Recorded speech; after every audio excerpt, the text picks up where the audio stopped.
चाटो आहे पातरे बनमुआ में रस बड़ी होला पातरे बनमुआ में रस बड़ी होला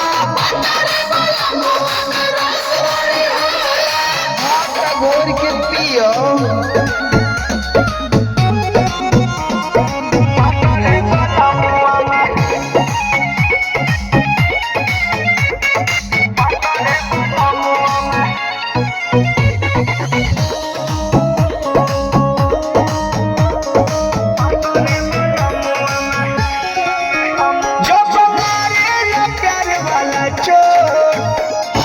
जानी पलंगे पलो माजते में लता सजनावा खाके किसमिस काजू खरो नहीं देखेला टाइम दिन हो गिरा खेला करे शुरुआत करके मीठी मीठी बात कुल कर दहिया पिया के कोको कोला मुंह में किया पातरे बनमुआ में रस बड़ी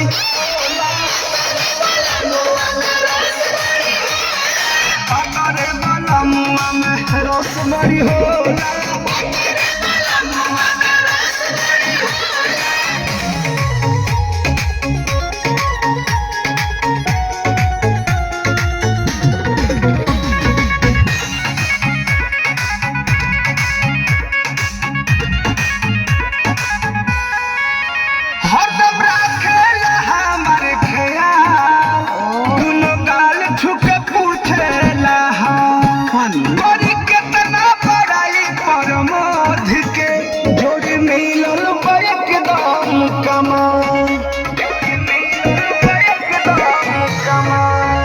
नहीं रखे उपास पूरा करे लाया कहे दूरे न कान्हा आनंद अभिलाष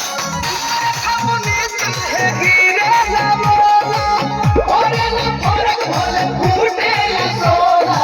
और का होला ए हो पातरे बनमुआ में रस बड़ी होला पातरे बनमुआ में रस बड़ी होला